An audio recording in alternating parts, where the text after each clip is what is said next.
প্রিয় দর্শক, সাজ্জাদ কাদিরের সালাম, আসসালামু আলাইকুম, প্রীতি এবং শুভেচ্ছা নিন।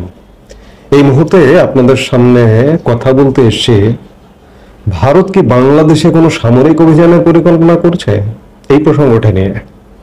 আমরা ইতিমধ্যেই বেশ কিছুদিন যাবৎ, গত 1-1.5 মাস যাবৎ বলে আসছি যে বাংলাদেশ বর্ডার নিয়ে, বাংলাদেশ সীমান্ত নিয়ে ভারত কিন্তু যথেষ্ট অ্যালার্ট এবং লক্ষণটা খুব একটা ভালো দেখা যাচ্ছে না। এই যে পাকিস্তানে জঙ্গি আস্তানা যে ভারত গুড়িয়ে দিল, আপনারা কি কল্পনা করেছিলেন হঠাৎ করে 7 মে গত মাসের হামলা হলো পাকিস্তানে এবং জঙ্গি আস্তানা গুড়িয়ে দিল? কি কারণে? সেই 22 এপ্রিল যে পহেলগাঁও হামলা হলো কাশ্মীরে, এটি বলা হচ্ছে বা এটি জানা যাচ্ছে পাকিস্তানি জঙ্গি গোষ্ঠী লস্করি তাইবার একটি সহযোগী সংগঠনের কাজ। এটি নিয়ে কোথাও কোনো তদন্ত হয়েছে? প্রশ্ন হয়েছে? কিন্তু সন্দেহমূলকভাবে যে পাকিস্তান জঙ্গি তো দমন করছেই না, বরঞ্চ জঙ্গি পৃষ্ঠপোষকতা করছে, যার দরুন ভারত তার প্রতিবেশী, তার পাশে, তার সীমান্তের কাছাকাছি জঙ্গি তৎপরতা এবং তার দেশের ভেতরে জঙ্গি হামলার উপযুক্ত জবাব দিয়েছে পাকিস্তানে জঙ্গি ঘাঁটিতে হামলা করে। ঠিক আজকে বাংলাদেশের মানুষও এটি কল্পনাও করতে পারে না বা ভাবতে পারে না যে ভারত বাংলাদেশে কোনো হামলা করতে পারে। কিন্তু সাম্প্রতিক তৎপরতায় আমার এই বিষয়টি উড়িয়ে দেবার কোনো কারণই নেই মনেই হচ্ছে না। আপনারা ইতিমধ্যে গণমাধ্যমের কল্যাণে খবর পেয়েছেন, আজকে আমরা যে মুহূর্তে কথা বলছি ঠিক পরশুদিন শুক্রবার 30 মে রাত 8টার দিকে কুড়িগ্রামের রৌমারী উপজেলার ঐতিহাসিক বড়াইবাড়ি সীমান্তে 4টি ভারতীয় ড্রোন উঠতে দেখা গেছে।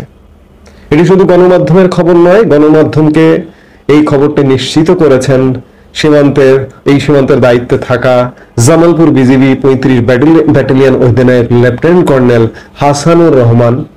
তিনি নিশ্চিত করেছেন যে এখানে ড্রোন উঠতে দেখা গেছে। এই দুর্গম সীমান্ত এলাকায় ড্রোন কোথা থেকে আসবে? ভারত থেকে। এবং সেখানকার স্থানীয়রা বলছেন ভারতের আসাম রাজ্যের কাকরিপাড়া বিএসএফ ক্যাম্পের আওতাধীন বিএসএফ সদস্যরা শুক্রবার রাতে বাংলাদেশের অভ্যন্তরে 4টি ড্রোন পাঠায়।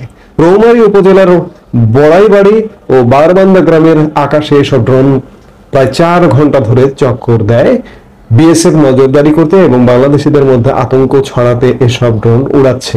এটি বাংলাদেশি মানুষের, সীমান্ত এলাকার মানুষের কথা।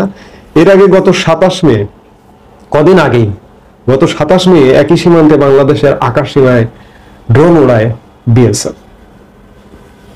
আপনারা জানেন যে বিএসএফ বাংলাদেশে কন্টিনিউ পুশিং করছে। আপনারা আরো জানেন যে আমরা এগুলো নিয়ে অনেকবার কথা বলেছি যে শিলিগুড়ি করিডোরে সামরিক, নজিরবিহীনভাবে সামরিক উপস্থিতি বাড়িয়েছে। আমি গতকালকের ভিডিওতে বলেছি, একটি ভিডিওতে, যে সেখানে ফ্রান্সের স্বয়ংক্রিয় যুদ্ধ বিমান রাফাল যুদ্ধ বিমানের সমাবেশ করা হয়েছে। রাশিয়ার এয়ার ডিফেন্স সিস্টেমস S-400 সেখানে স্থাপন করা হয়েছে এবং শিলিগুড়ি করিডোরের কাছাকাছি একটি বিমানবন্দরকে পুনরুজ্জীবন দান করা হচ্ছে, যুদ্ধ বিমান যাতে ফুয়েল ভরতে পারে, সেখানে ল্যান্ড করতে পারে। আর এরই মধ্যে খবর পাওয়া গেল ভারতীয় ড্রোন বাংলাদেশ সীমান্তে। আমার কাছে বিষয়গুলো আসলে কেন যেন মনে হচ্ছে যে বাংলাদেশে হয়তো একটা সামরিক অভিযান চালালেও চালাতে পারে। কার বিরুদ্ধে?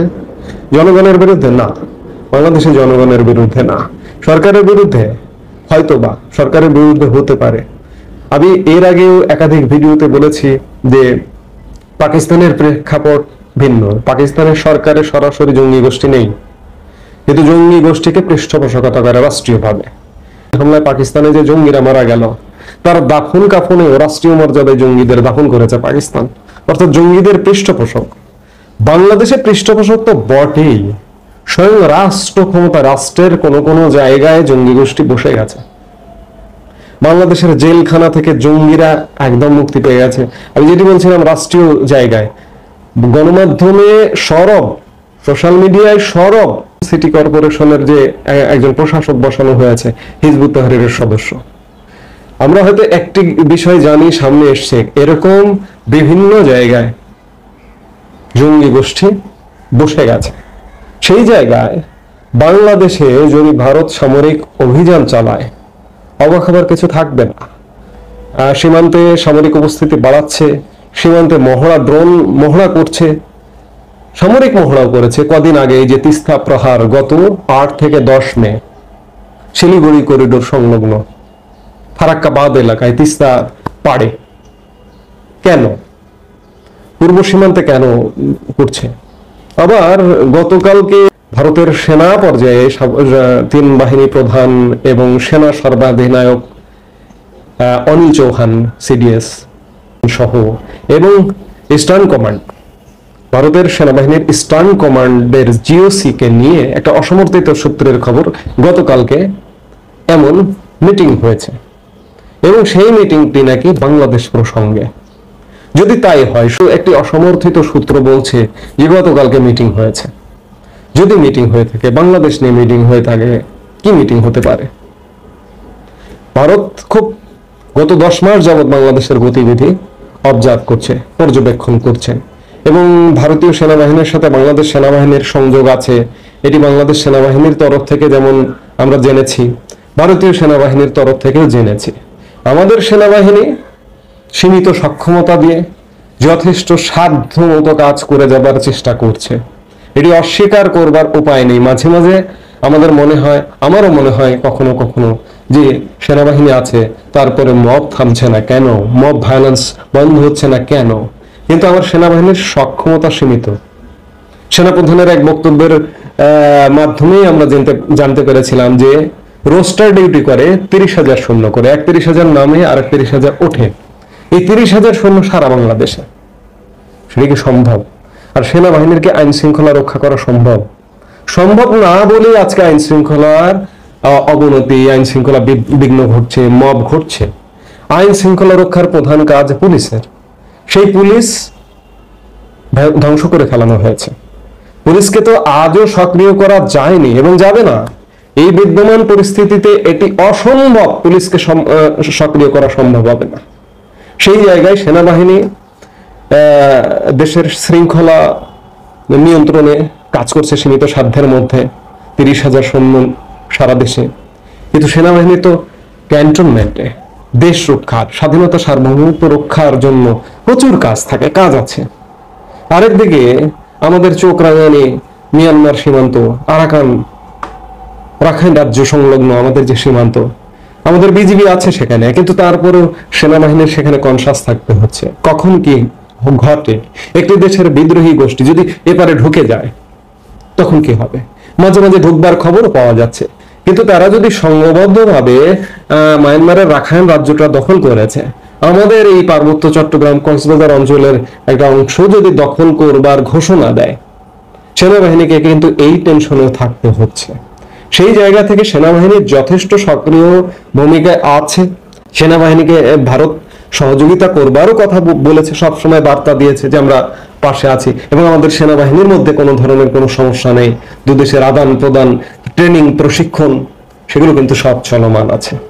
সেই জায়গা থেকে ভারতীয় সেনা, বাংলাদেশ সেনা কাজ করছে, একসাথেই কাজ করছে বলা যায়। কিন্তু আমার কেন যেন মনে হয় মাঝে মাঝে যে সেনাবাহিনী যদি চূড়ান্তভাবে বাংলাদেশে অস্থিরতা দমন করতে কিংবা জঙ্গিবাদ দমন করতে অসমর্থ হয়, তাহলে পাকিস্তানের সেনাবাহিনী বা পাকিস্তানের সামরিক সক্ষমতা তো বাংলাদেশের থেকে অনেক বেশি, বাংলাদেশে সেই তুলনায় কম। ভারত যদি বাংলাদেশে এমন একটা জঙ্গিবাদ দমনে হামলা করে, আমাদের কি বা করার আছে, কি বা করার থাকবে? এবং ভারতকে উস্কানি দিয়ে আমাদের তো শুরু থেকেই নানা রকম কথাবার্তা ইত্যাদি চালু আছে। সাম্প্রতিক সময়ে ভারতের আর এক শত্রু রাষ্ট্র